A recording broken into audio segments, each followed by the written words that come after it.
Alright, we are recording for Chapter 3 of Star Trek V, Fine Frontier.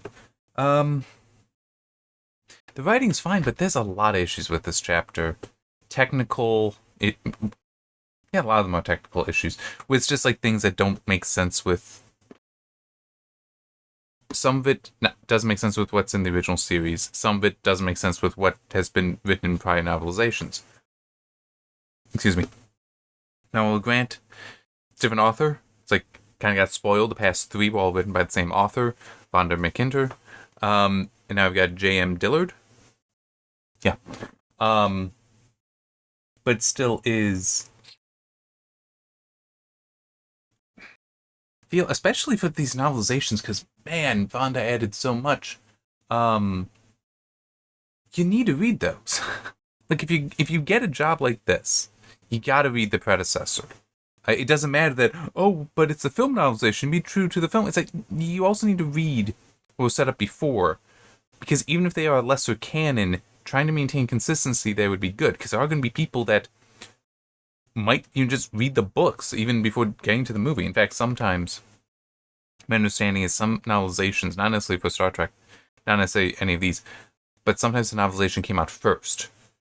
And people that would go out and buy those are the people that would have the prior ones and be like, wait a minute, this doesn't make any sense. So for this chapter, we're following Caitlin, who is the Romulan dignitary, having been sent to Nimbus 3. Yeah. There's a few times that it has her having to remind herself upon seeing the state of Nimbus that she volunteered for this job. We also have this line here, and I'm just checking my notes, because it's just how these chapters have been and the prologue.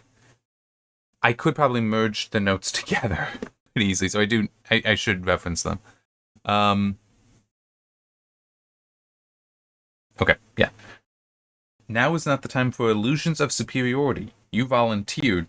This we're just thinking, but and this is from her looking over and catching a smell of what is in this saloon that basically serves as the Capitol building of the planet. But now's not the time for illusions of superiority. Woman, you're Romulan. That's what you do. I'm sorry, but that legitimately is part of how Romulans are.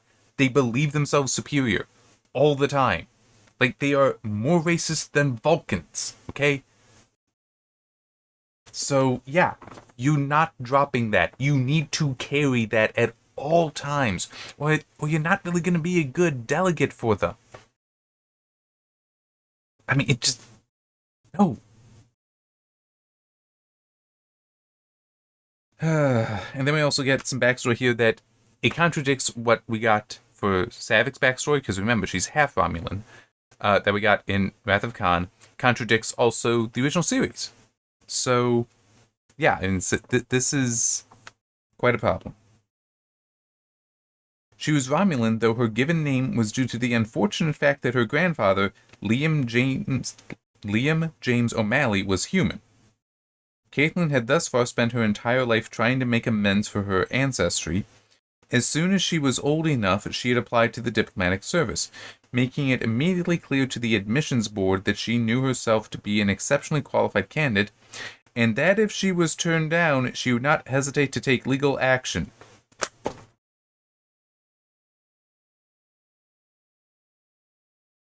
There's so many problems with that paragraph. So many problems. First, yes, I get it. I'm referencing the Wrath of Khan novelization, but as I've already said, you need to read it. Okay, I mean, you need to read it.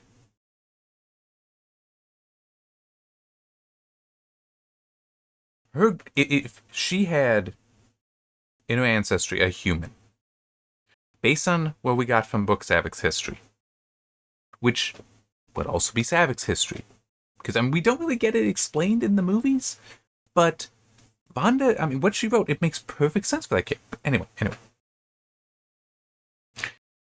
The only way she would have an ancestor that was human would be if he were or she were taken and then raped by the Romulans, because that's what they do. That's what they did to Savik's parent that was Vulcan. We don't know which one it is. She never wanted to find out even, but it's like, that is what they do. So that's what would have had to have happened to Liam here. But then why would you pass down a name from him? The whole thing is about dominance. That's why they do it. But you're going to continue a name from them? For what purpose? Because it also made clear in Wrath of Khan that, yes, have the child's born to confirm the shame on the Vulcan, and then the Vulcan dies. It's... You wouldn't be keeping this dude around long enough for a grandchild to have any connection like that. Further, they don't agree that even Vulcans, despite being the same species still at this point, that Vulcans and Romulans can interbreed. And all the half-breeds, they just deny exist. But at the same time, it also gives great honor in society if you have produced one because of the great amount of terror that you have inflicted upon the Vulcan parent. Romulans are really fucked up. But this would mean then that a half Romulan, half human child should also be looked down upon. Such that there's no way that Caitlyn's parent, whichever that is, that was the half human, half Romulan, there's no way that parent would have been allowed in society well enough to get married and then have a child themselves, who would then be allowed in the diplomatic corps, to be allowed in part of the government. They would have to would deny the existence, so they'd either have to be like, you're full Vulcan, you're full Romulan, or you don't exist, go away. And I get if somebody wants to say, well, that's not fully canon, so they're just right. It is so freaking consistent with how you'd expect Romulans to work. And it works so well. Book Savik is legitimately one of the things that I most loved about Wrath of Khan. And I would have hoped that somebody involved with this project would have read that. And at minimum said, look, a lot of time was spent talking about the Romulans here. And it's actually kind of good stuff there, but even if you want to say that it's not, a lot of it was spent there. People that have read that have an image in their mind of how Romulans are. We should kind of try to preserve that. Okay? I mean, it would be helpful here. Because it's not like there's any real benefit to her being half human, at least not at this point. I mean, maybe later on it comes into play, but right now it's totally irrelevant. But it's also this idea, so it's like, setting that aside, finishing with that point, there's the idea that if she was turned down, she would not hesitate to take legal action. What legal action? First, Romulans have an equal opportunity employment office? I don't think so. And what would the suit be? Well, they didn't hire me because I'm half human. Bitch, you should be happy we're acknowledging you exist. What are you talking about? I mean, it's like...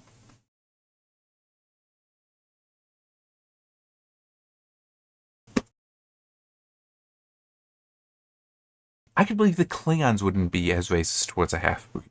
I'm dead serious, and here's why. Because a Klingon at least would be like, you've successfully killed a Tog. Guess what? You're a man now. I mean, at minimum, they would have their coming-of-age rituals that if you achieve, you're still going to get mocked. I do not doubt you are still going to be mocked and such. But if you can rise to your challenges, meet those standards that they have as a culture, they're probably good with you. Going to make fun of you, yes. But you're going to be part of Klingon culture. Just...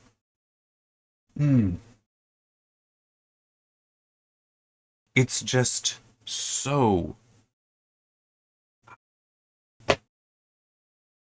Even without the inconsistency with Wrath of Khan, it still is a... Romulans are litigious? How am I supposed to be intimidated by these people? By this species, by this empire? Oh, yeah, there's also... Sorry, I have to go back to the whole thing about the human grandfather. Balance of Terror, which would have been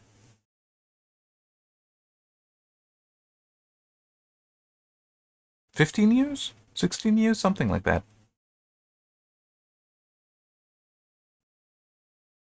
Yes, because the motion picture is 8 years after the start, after season 1. Balance of Terror is a season 1 episode, so that was 8 years. Wrath of Khan actually moved it forward to be more or less real time since the start of the series, and that was about 15 years.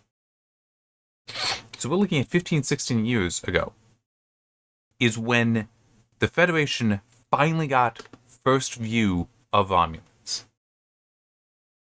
Okay, well, maybe Liam was captured during the prior war that was all done without view screen, so they never saw each other and all that. Maybe he was captured then and all that. But then it goes back to the whole, they wouldn't be passing down a name. You would not be seeing that, and it would still be the whole stuff from Wrath of Khan, but still, you wouldn't have the passing down of the name if he were a POW. And he almost certainly would not have been integrated into Romulan culture, okay? It's not like that the two-parter in TNG with the Klingons that were captured by the Romulans and some of them did intermarry.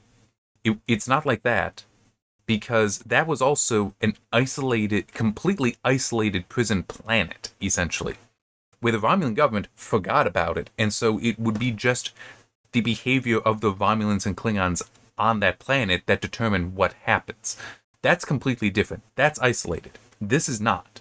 So, yeah, it's... Even without the whole, you're contradicting the Wrath of Khan novelization, you're contradicting Balance of Terror. And I'll also point out, I was greatly annoyed as well with Wrath of Khan and how that seemingly contradicts Balance of Terror.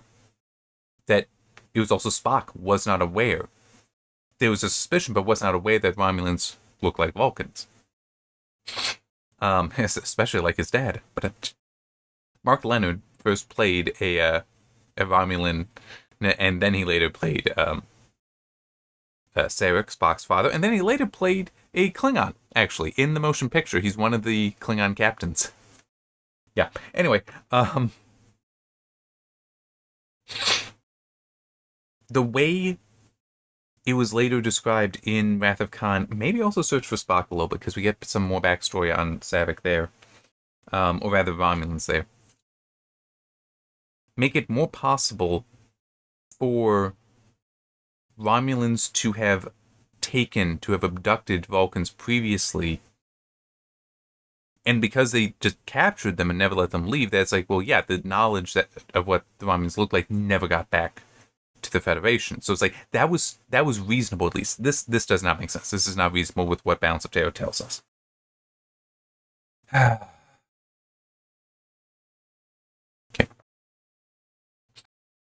So she walks into the bar and heads into the back, eventually, to find the Talbot and Cord, the Federation and Klingon representatives, respectively.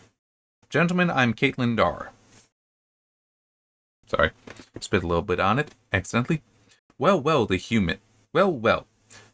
The human, a malnourished, light-haired male, rose languidly from his chair.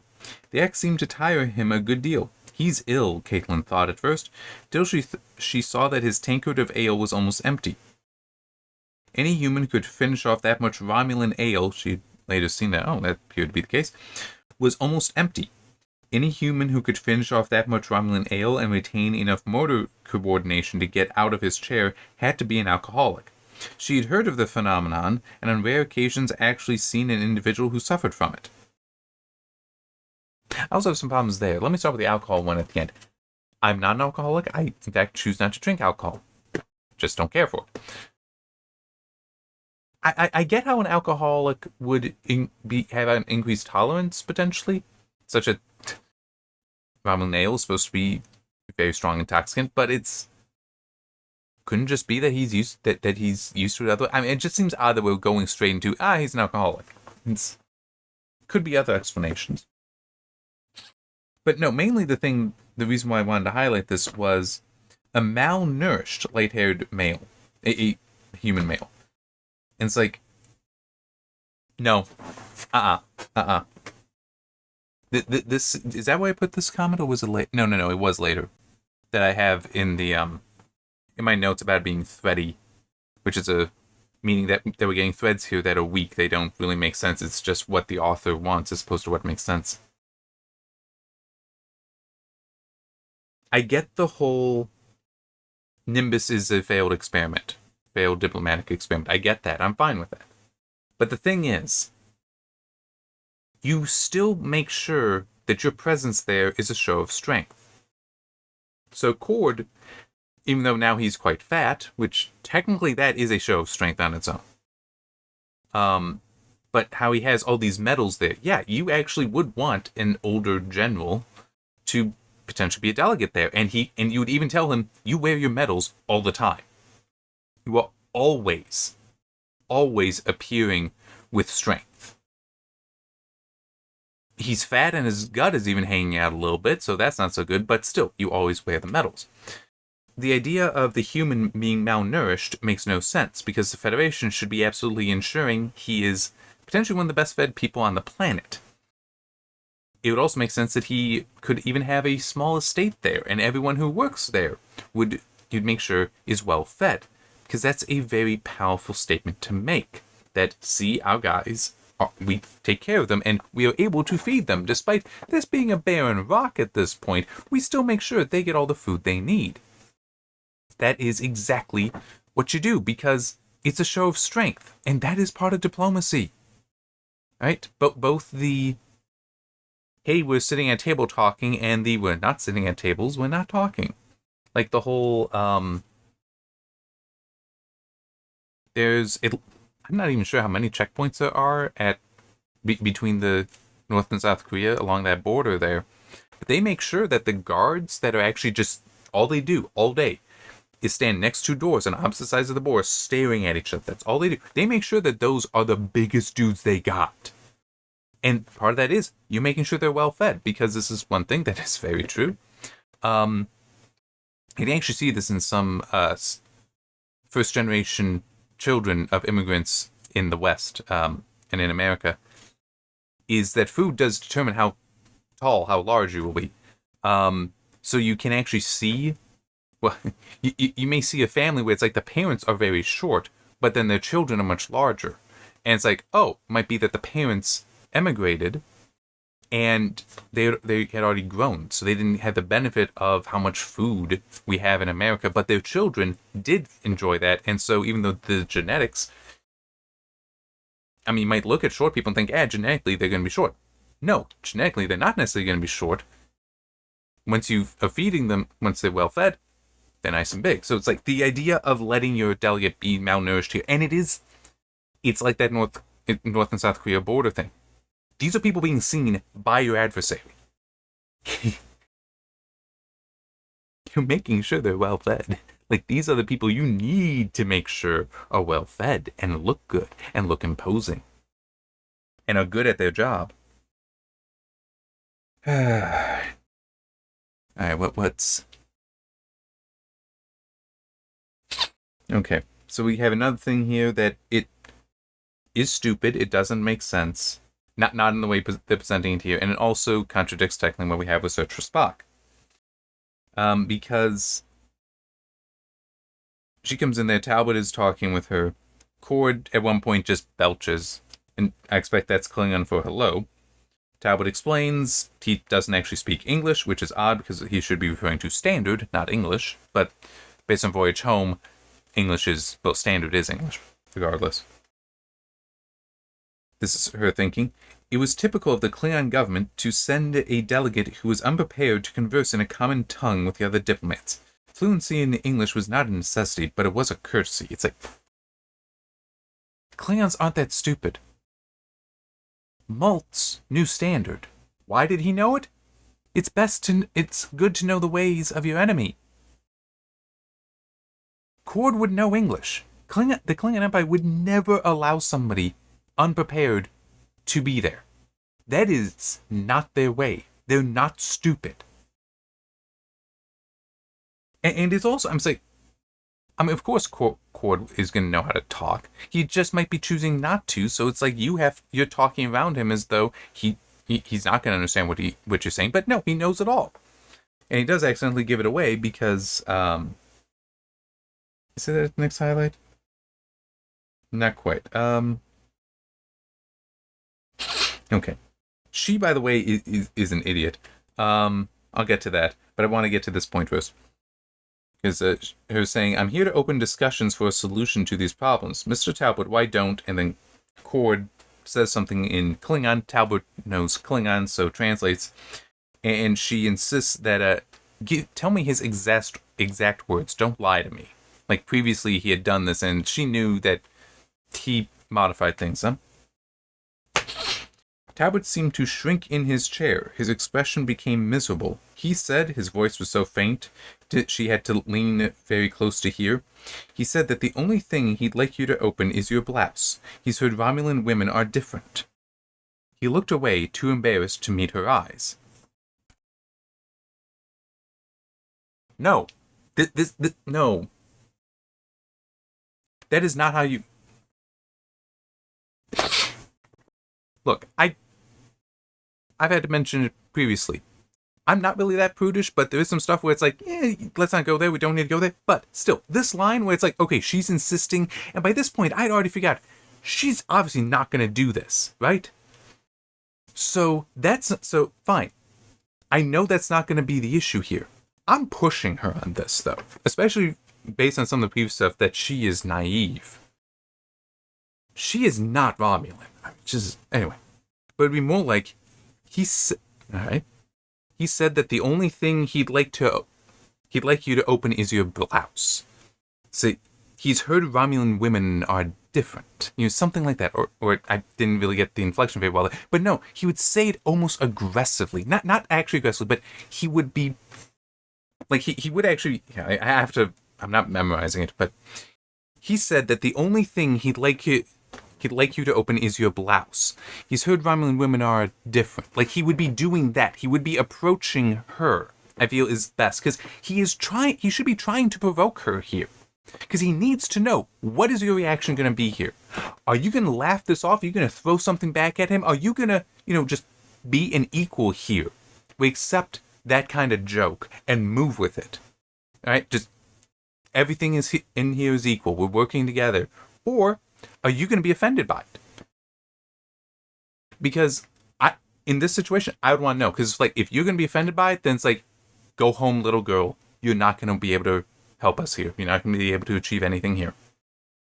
But if she's able to be an equal here, laughing that, not necessarily laughing it off, but throwing something back at Cord, and she does. She only knows she only knows a little bit of Klingon enough to insult him, and it's like, and Cord reacts like, okay, I know we can work together, because because this is something some people don't understand, and it's really sad. Insults, they are a way to test if somebody is going to carry themselves as your equal. If you insult somebody and they start throwing it back, that is saying that you've challenged them, they're accepting that challenge and they're returning it. That is a statement of equality. Now, of course, different kinds of insults. This is a kind of insult that makes sense with. Not just throwing a slur at somebody. That typically that's not quite there. It does depend, though, because you could have, like, the Chevy Chase, Richard Pryor stuff from SNL, where they are directly throwing back and forth slurs, but there's kind of a build-up to that makes it make sense. But there's no way she'd do that she'd actually open up a blouse like that. She'd never do that. So, if they thought she would, then you wouldn't do this, okay? Then you wouldn't say that line. That would be... No, then you're touching on it being the wrong kind of insult here. But it's a challenge. This is the insult of a challenge. And it's like, okay, are you going to respond with an insult back? Are you going to return this challenge to me, to him? Are you going to do that and be our equal? In which case we can work with you, or nothing. And it's just... It's been a while since I was an active gamer, and I can't really recall many times that I had to deal with trash talk. But typically, I'm not somebody who... Unless I know you, I'm typically not somebody that's going to throw an insult back. I just be like, all right, whatever, not say anything and just keep playing the game. I do remember one time I did that. It was in League of Legends. Somebody called me stupid or whatever, so that was bad at the game. I ended up having a higher kill ratio than he did, so I'm saying, shows what you know. Because it's like, that's more how I would respond. But it is still that trash talk. It is that kind of challenge, and they expect a challenge back. And if you give it, you're part of the club. You're going to be treated as an equal there because you are acting as an equal.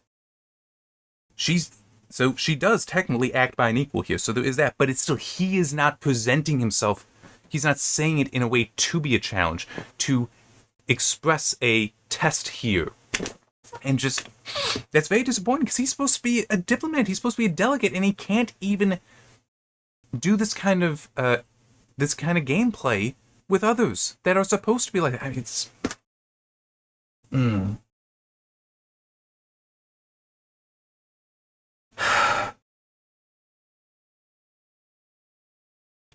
It is the gameplay kind of aspect there. That he needs to have an air of control, and he doesn't. He needs to have an air of strength, and he doesn't. It's like, then he should not be there. He's exactly the wrong person for the job. So it just. And it frustrates me because I don't see any reason for him to be this way. Other than just that's how you chose to write him. But it's like, then what, he shouldn't be at this position. This is an important position, even though we do get this beforehand, before this, the line about the opening the blouse. My dear, the human interrupted, we're not here to agree. You're very young and very idealistic. No Romulan should ever be accused of being idealistic. Anyway, and believe me, I applaud that. But you must realize that governments rarely do things for the reasons given the public. We were sent here to disagree. My comrade here, he nodded at Cord, who else, tried to make a difference, and look where it landed him. This great experiment, as you call it, was instigated merely to satisfy a bunch of bleeding hearts whining for galactic peace. It was intended from the beginning to fail. Caitlin felt her expression harden in Talbot's words, but she forced herself not to give up. I'm afraid I don't share that view. We could make it succeed regardless of anyone's original intention.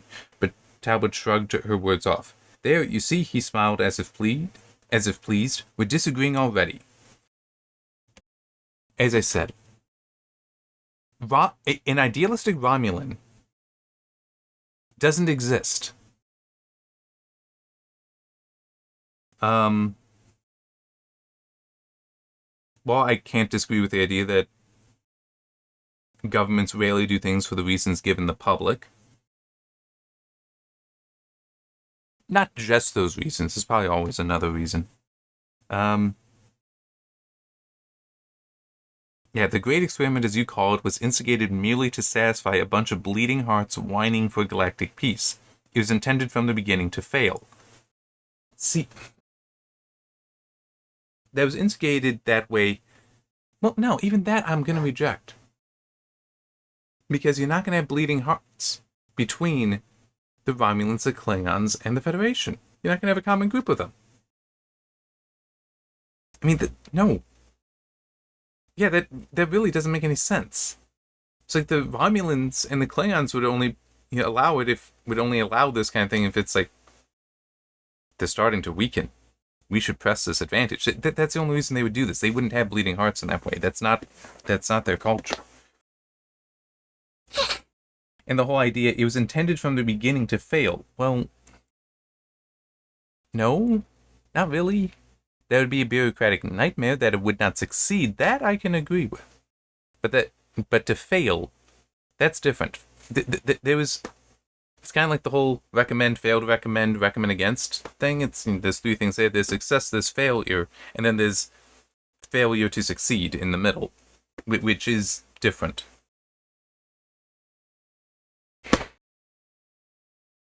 But even then, it still goes back to, like I was saying, with the description of Talbot being malnourished. This is a location, and also in previous chapters, this should be a trade port like no other. It should actually be profoundly successful, and all three governments should be pouring resources into it to ensure it is successful, because it allows them to show off. I guess the way to put it would be this. It's meant to be like if we had a fixed position for the Olympics or the World's Fair, where this is a place that everyone comes together in peace, but gets to brag, gets to show off. I was like that legitimately is part of the reason why the Olympics were reconstituted. Let me check when that was.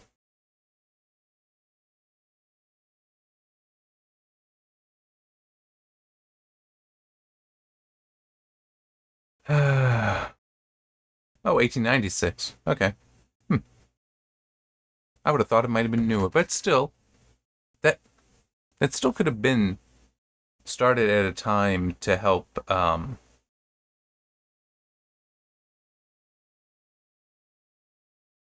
have that a healthy competition between nations.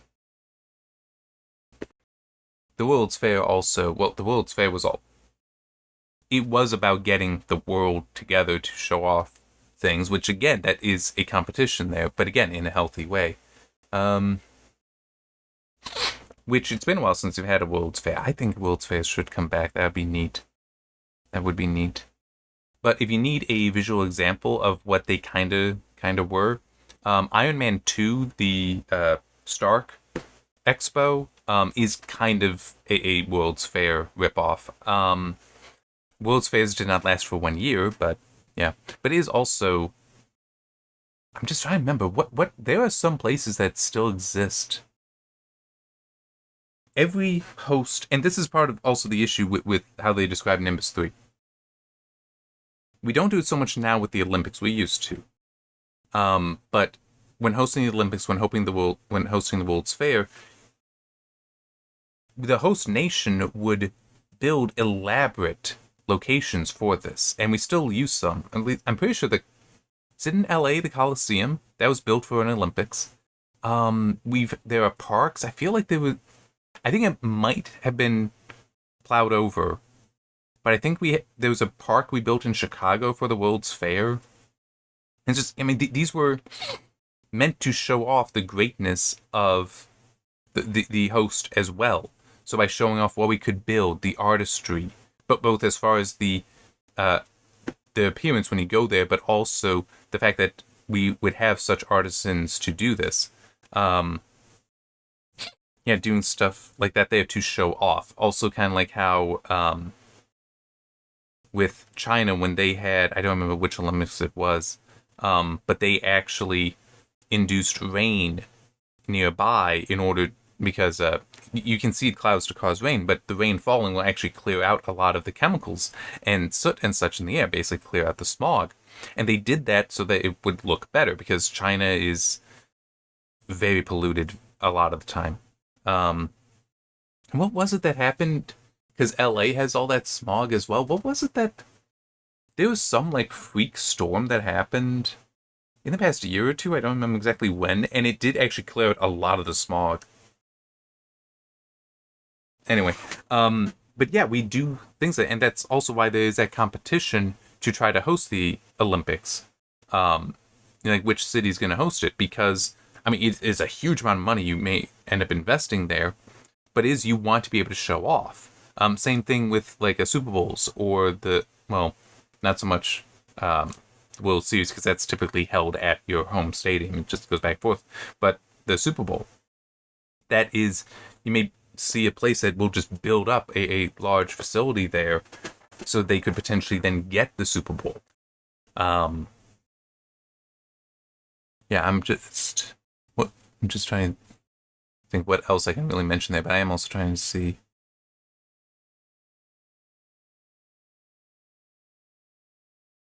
Looking back at the... Okay. So it also, I'm just looking back at the Olympic stuff here. It looked like there were Olympics.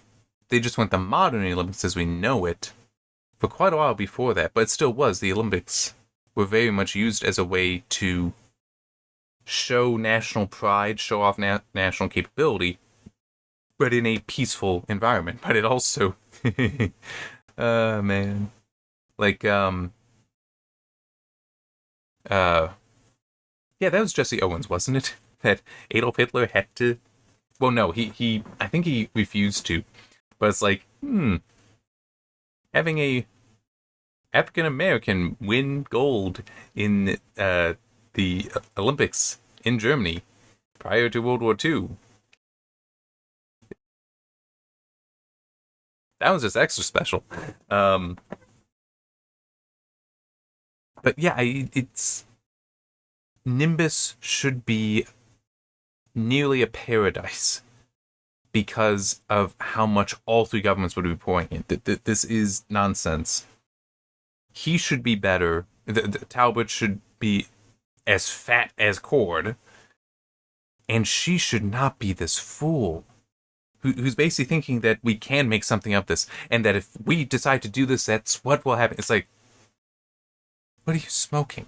She's also being stupid just by being outward with this, that yes, this is what we're going to do. It's like, woman, you're not commanding their respect. You're not going to get them to help you by doing this, because they're going to look at you like you have no idea what you're talking about.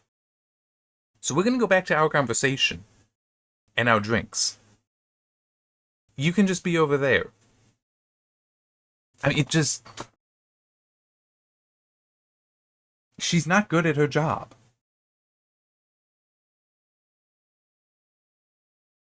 Yeah. Okay. So eventually Cybok and his guys come to the city and take it over. Which I will also say that it is a little funny. Cybok does applaud them because, like, well done. You did it without having to fire a shot. It's like there's maybe a few dozen people there in total. You're coming in with 100 that have a purpose, have weapons. You're gonna win. And it's like the people there don't have a purpose to stay there. I mean, it's just one of those things where it's like, dude, the achievement you're talking about is not actually all that impressive. I mean, the situation would not have been hard, but anyhow. They, Talbot goes to dig out a communications terminal. But the terminal was ancient. This is her point of view. She had never seen one with similar controls. Clearly, it was as old as the City of Paradise, and had probably not been used since the outpost was first constructed.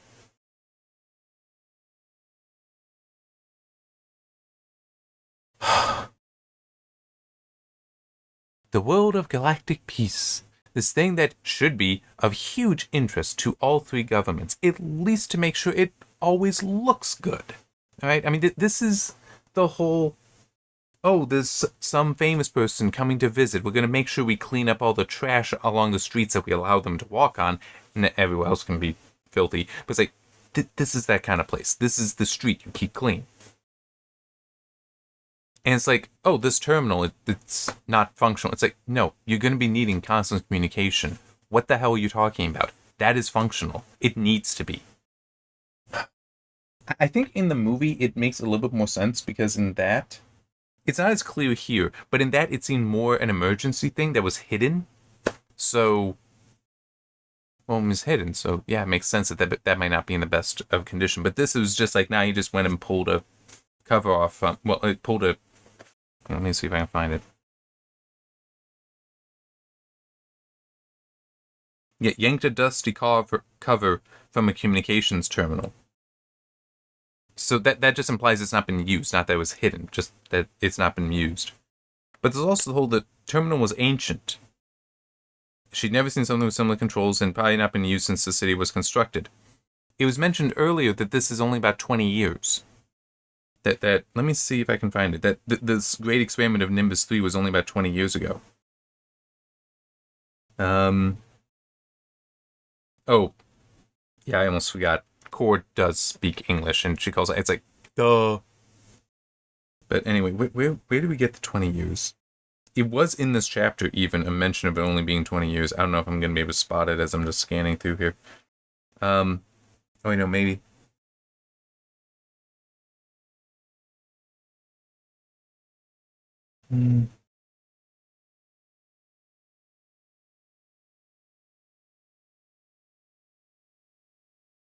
Nimbus 3 is a great experiment. 20 years ago, when our three governments agreed to develop this planet together, a new age was born.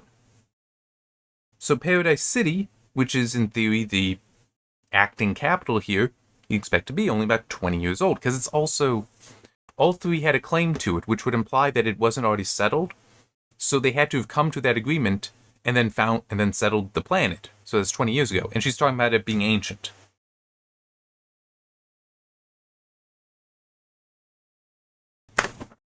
The book is now older than that. I mean, how does she even exist in the Star Trek universe? Because, I mean, it's like the Constitution class at this point is touching on 20 years old. That there's Enterprise is. The Bird of Prey from Search for Spock and Voyage Home, we see that model, more or less, being used into the 90 years from now with TNG and Deep Space Nine. So, I mean, it's like, you have, in fact, very old technology continuously being used, but it's like 20 years old is ancient. It's like, look, I get she's young, but she doesn't have to be this stupid.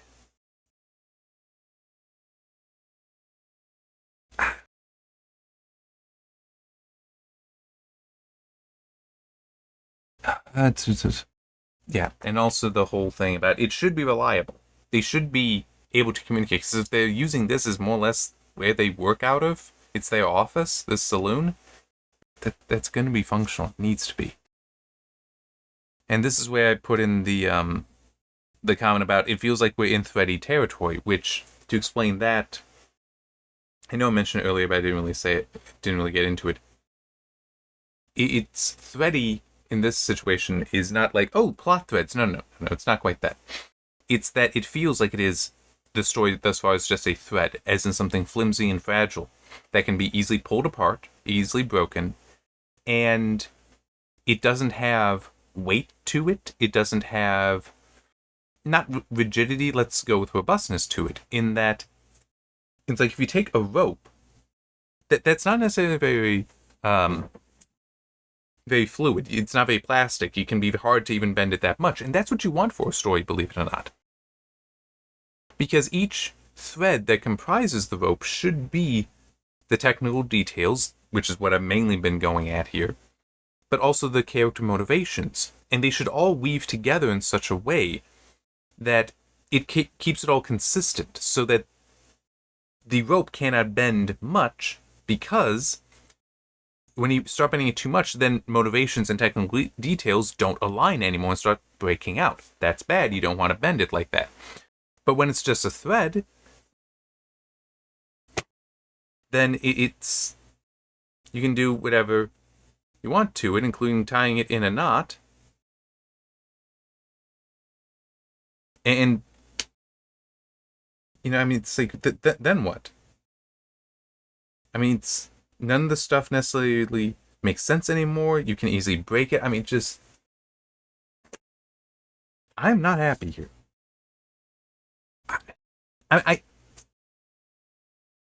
It's Star Trek V.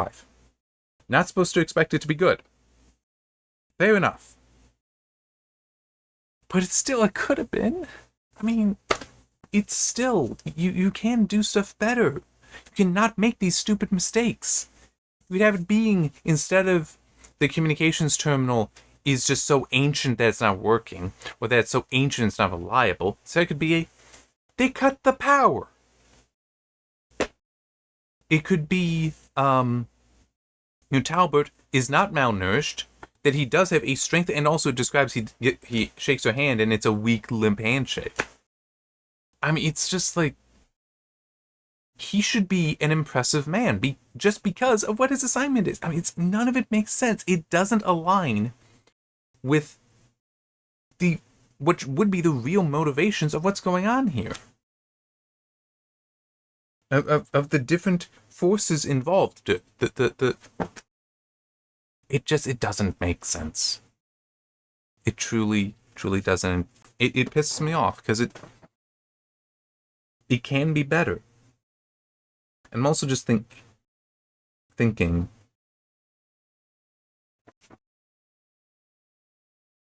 Did you do that? Okay, yes. So you can still have a lot of this still work.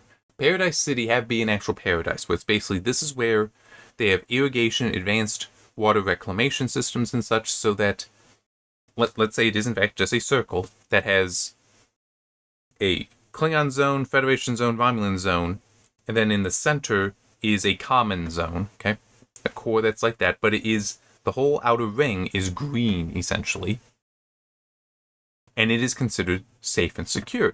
You have some defenses there, but by and large, they're not really all that impressive. You don't need to worry about it, because even though you have the settlers that are technically all criminals, or at least many of them are criminals, and they fashion their own weapons, by and large, even though, yeah, there's stuff there, they're not going to challenge it, because they know that would provoke a reaction from the governments that they don't want to deal with. So it's safe simply because it's imposing. But it's still, everyone that lives there, that works there, they are well fed, including these dignitaries. The human dignitary delegate is not going to be malnourished. Okay, the technology all works, all that. But it would make sense, it is fragile, because basically no one's going to threaten the thing, so you're fine there. So you're not making things as robust as they should. But now you got Cybok that did something that no one ever expected. The settlers would normally never bother it, because in order to actually challenge its defenses, they would need to come together, which they're not going to do. Cybok, however, is changing that. He has in fact grouped them all together, so now they are coming as one, and even without firing a shot, just their presence coming, what guards you have there might be like, what the hell? What do we do? I don't know. What do you think we're supposed to do? I mean, it's like, and even if they start going towards guns, where it's like they don't know what they're doing. Nothing's been maintained because it never comes up. They're incompetent. That's reasonable. And so then Cybok, they get in, rush in well enough to cut power. The delegates are all in the core, and they keep going there and just cut the power and enter. And so you can do all that, and then it still makes sense in that the motivations of the governments to be impressive are being satisfied.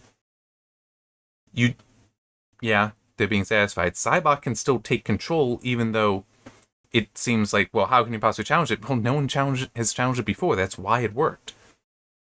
I guess the way to put it is this.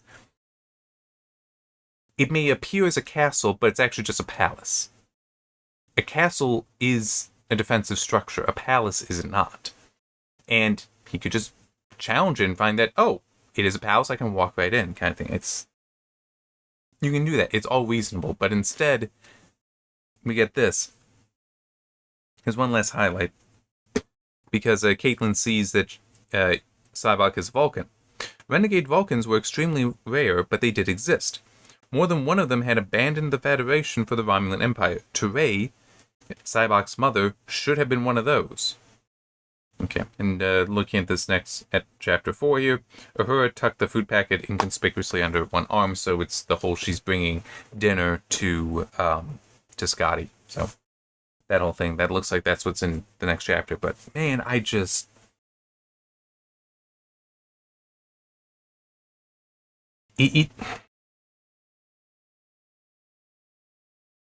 it's thready. It is thready so far, and that it's very disappointing, because I just rambled off a way to describe this that makes sense. That would still allow these other things to work. And it could also be, I mentioned guards. Maybe there's only like a few guards there. Or that they're predominantly just like bodyguards. So not people that are trained to man the walls or anything like that. And so you do something like that. Or even hey, they see the people come. Or maybe Cybok's smarter than it is being suggested here with just a single mask coming, but there might be multiple entrances, and so they just come from all of them and over a length of time, so that they get in before anyone realizes. And then as they approach the core, they are cutting power, and then they all mass together at the core, and you could absolutely do that. It wouldn't be that difficult to describe it that way, and it keeps all the motivations clear. All the reasonable motivations are satisfied. Cybok still has his win, and in a way it can be even further to the point with Talbot here, that rather than being, this was meant to fail, but it's meant to be just a status quo here. That, you're lucky. This is a great assignment, because basically, we're not supposed to do anything. We're just supposed to sit here, occasionally send reports back about some squabble, meaning that we can't proceed because that's all they want. And yeah, we just stay here, getting fat. I mean, but that can still trigger her because I'm here to get shit done. And he's like, Cord came here in that way.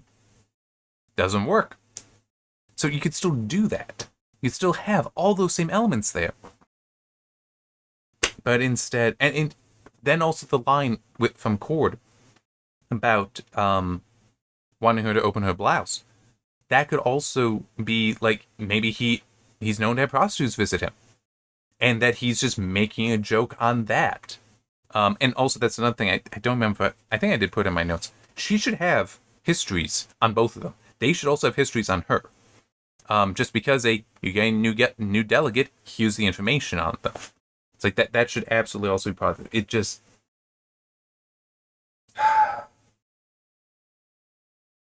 I don't know, maybe I'm being too technical here, but I don't consider any of these criticisms to be that unreasonable. Many of them at least that I've been voicing here seem reasonable.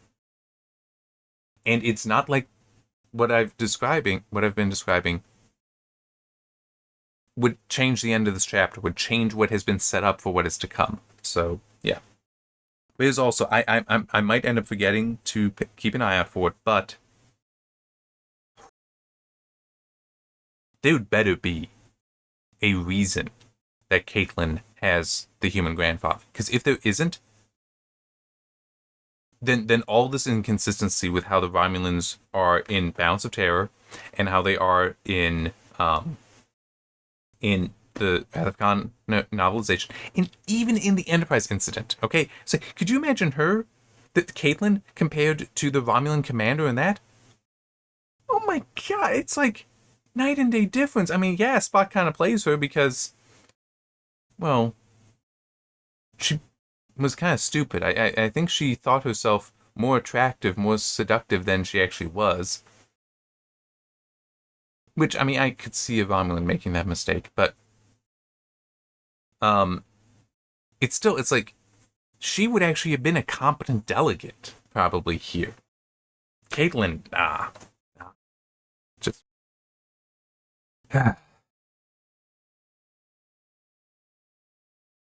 see you in chapter 4.